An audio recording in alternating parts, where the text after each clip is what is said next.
बिस्मिल्लाहिर्रहमानिर्रहीम। जी dear students, आज हम नाइन्थ क्लास एक्सरसाइज 4.1 इसका क्वेश्चन नंबर 4 करने जा रहे हैं।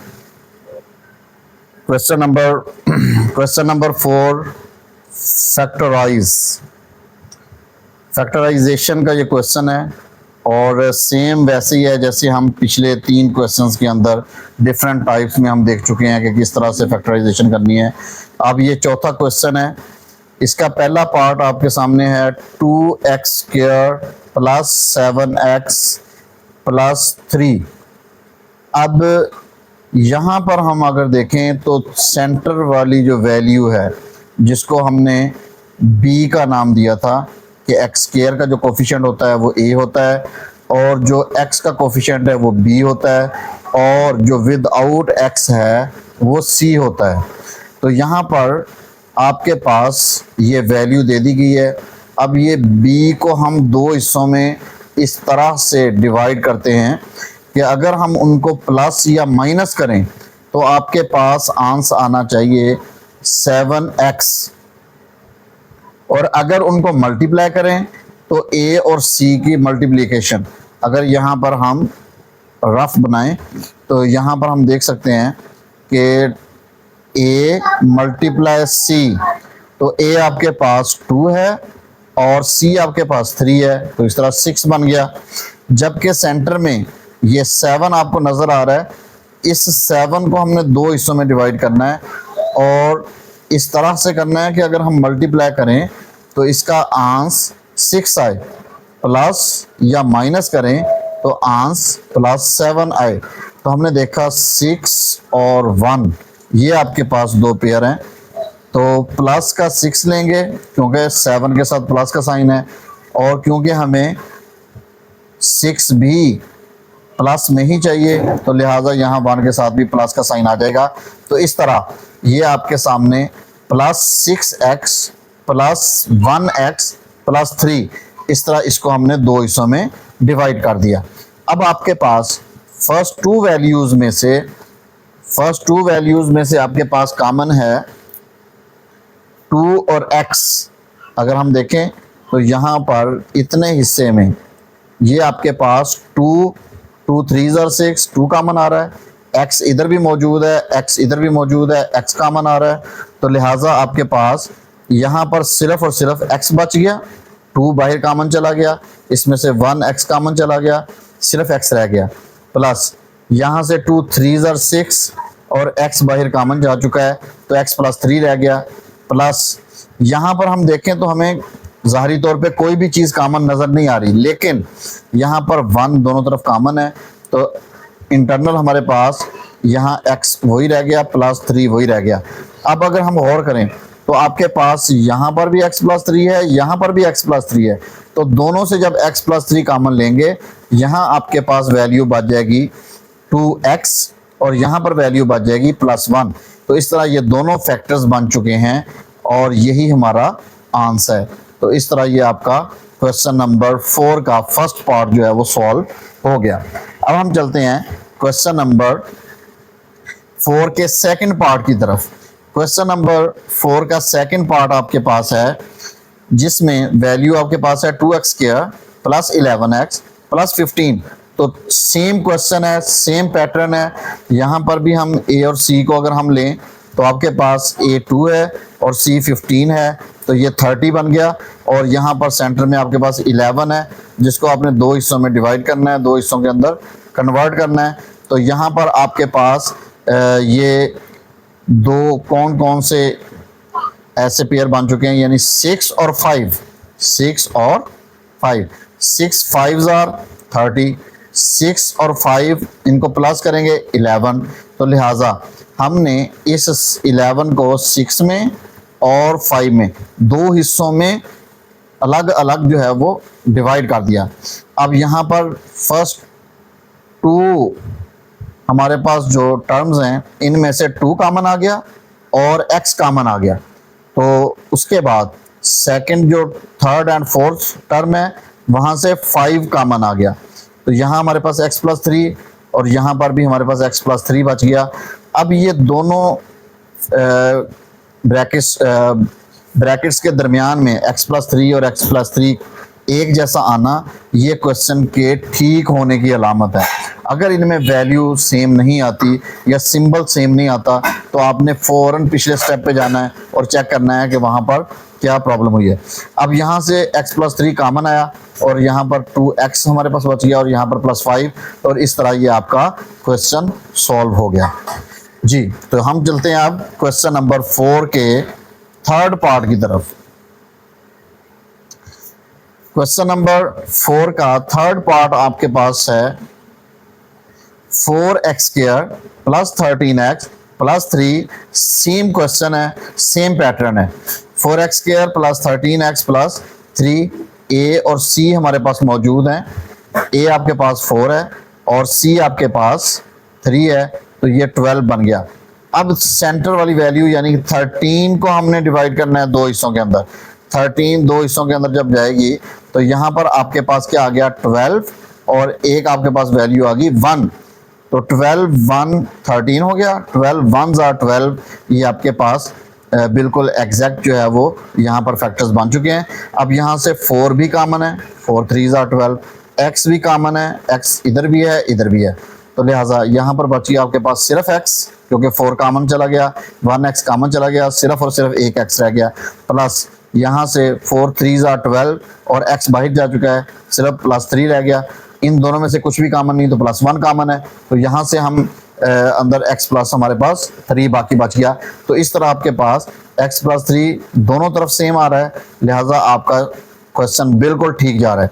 अब यहाँ पर x + 3 कॉमन लेंगे तो 4x + 1 जो है वो हमारे पास बाकी बच गया, और ये फैक्टर्स बन चुके हैं और ये आपका आंसर है जी। क्वेश्चन नंबर 4 का फोर्थ पार्ट हम करने जा रहे हैं। क्वेश्चन नंबर 4 का फोर्थ पार्ट आपके पास है 3x² + 5x + 2। तो यहाँ पर अगर आप लोग देखो तो a आपके पास क्या है 3 और c आपके पास क्या है 2, तो 6 बन गया।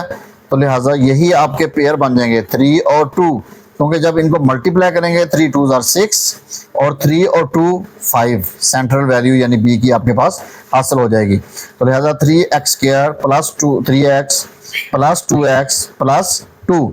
अब पहली दोनों में से हम कॉमन लेंगे तो 3 कॉमन आ जाएगा, दोनों तरफ x भी है, x कॉमन आ जाएगा इतने हिस्से में से, तो लिहाजा हमारे पास इधर बच गया सिर्फ x, इधर रह गया 1, और इस तरह सेकंड ये दोनों वैल्यूज जो हैं इन दोनों टर्म्स में से देखें तो 2 इधर भी है इधर भी है, तो +2 कॉमन आ गया और हमारे पास x + 1 बच गया। तो आप देख सकते हैं ब्रैकेट्स के दरमियान हमारे पास क्योंकि x + 2 बचा है दोनों तरफ, लिहाजा हमारा ये सिंबल है कि क्वेश्चन बिल्कुल ठीक जा रहा है। तो लिहाजा x + 1 कॉमन आ गया और यहाँ से 3x और यहाँ से +2 आके ये आपके फैक्टर्स बन गए हैं और आपका क्वेश्चन सॉल्व हो गया है जी बच्चों।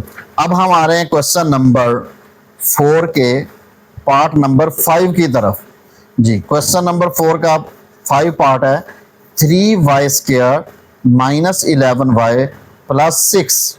तो यहाँ पर भी अगर आप लोग देखो तो यहाँ आपके पास a 3 है मल्टीप्लाई c आपके पास 6 है, ये a और c आपके पास आ चुके हैं, तो ये आपका बन गया 18। अब 11 को आपने दो हिस्सों में डिवाइड करना है। इस -11 को जब हम दो हिस्सों में डिवाइड करेंगे तो आपके पास दो पेयर आ जाएंगे, एक 9 और एक आ जाएगा 2। और ये कैसे आना है ये मैंने अपने पिछले लेक्चर में आपको अच्छे तरीके से समझा दिया है, एक्सरसाइज 4.1 और उसकी क्वेश्चन नंबर 2, 3 में बड़ी डिटेल के साथ समझाया है। तो क्वेश्चन नंबर 2 और 3 के सॉल्यूशन का लिंक मैं आपको डिस्क्रिप्शन में दे दूंगा, वहां से आप जाकर वो लेक्चर अच्छे तरीके से ले सकते हैं ताकि आपको पता चले कि ये इनको कैसे पेयर्स बनाते हैं, और एक मुकम्मल मेथड मैंने वहाँ डिटेल के साथ बताया। तो यहाँ पर 9 और 2 आ गया है तो नेगेटिव ही लेना पड़ेगा 9 और माइनस में ही लेना पड़ेगा 2, क्योंकि -9 और -2 -11 और इनको मल्टीप्लाई करेंगे तो प्लस का 18 हमारे पास आ जाएगा। तो इस तरह आपके पास एक ये 2 टर्म्स का पेयर बन गया और एक ये बन गया। अब इन दोनों में अगर हम देखें तो 3 कॉमन है, 3 1s are 3 3 3s are 9, तो तो y भी दोनों तरफ मौजूद है, तो लिहाजा 3 भी कॉमन आ गया, y भी कॉमन आ गया, यहाँ बच गया y, और यहाँ पर 3 3s आर 9 और माइनस, तो यहाँ से हम लेंगे माइनस कॉमन।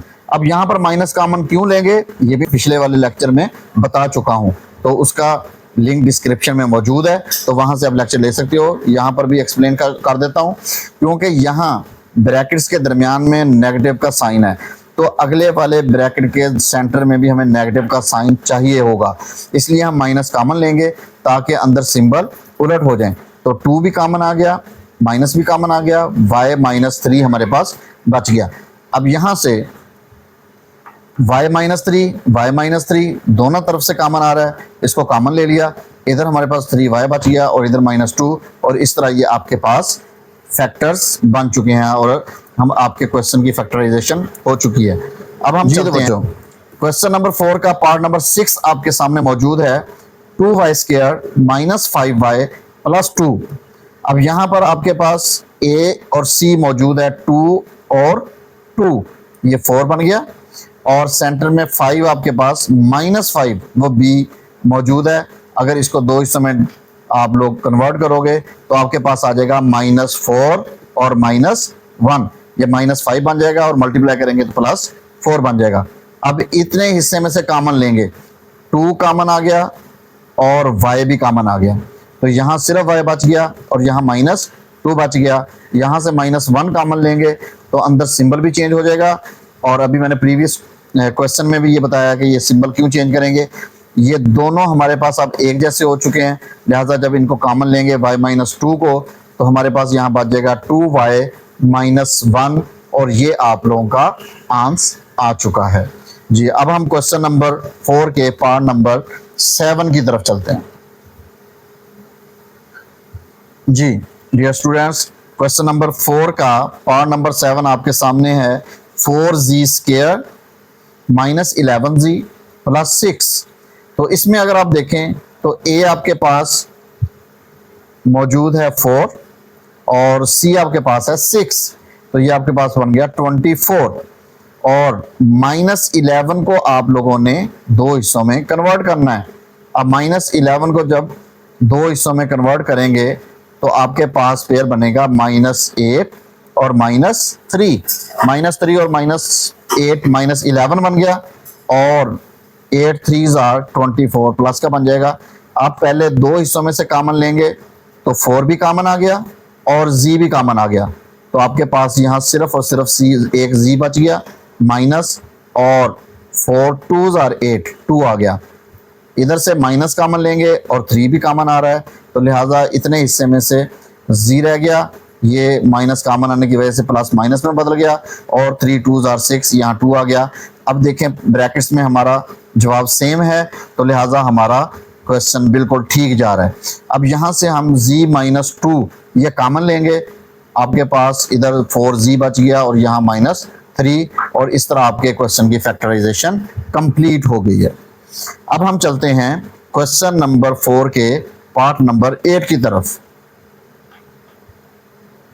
जी। डियर स्टूडेंट्स, क्वेश्चन नंबर 4 का पार्ट 8 आपके सामने है, 6 + 7x - 3x²।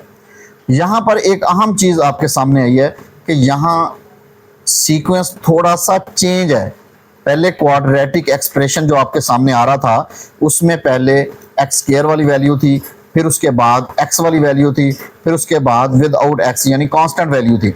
अब यहाँ पर आपके पास थोड़ा इसमें सीक्वेंस चेंज है, पहले आप इसको ओरिजिनल सीक्वेंस के अंदर लेकर आओगे, तो ये -3x² स्टार्ट में आ गया, फिर +7x आ गया, और फिर +6 आ गया। उसके बाद बाकी सारा पैटर्न और सारा प्रोसीजर सेम है जैसे हमने प्रीवियस क्वेश्चंस के अंदर किया।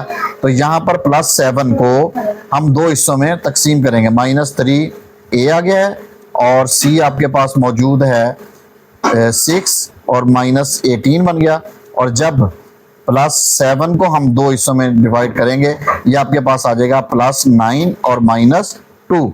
+9 में से -2 करेंगे तो +7 आ जाएगा, और इनको मल्टीप्लाई करेंगे तो -18। अब पहले दोनों हिस्सों में से देखें तो -3 भी कॉमन आ रहा है और x भी दोनों तरफ मौजूद है, वो भी कॉमन आ रहा है, तो लिहाजा ये x माइनस 3 माइनस कॉमन आने की वजह से फर्स्ट वैल्यू पॉजिटिव होगी और सेकंड वैल्यू नेगेटिव होगी, -3 हो गया। अब यहाँ भी माइनस कॉमन लेंगे और 2 भी दोनों तरफ मौजूद है, तो लिहाजा x माइनस 3।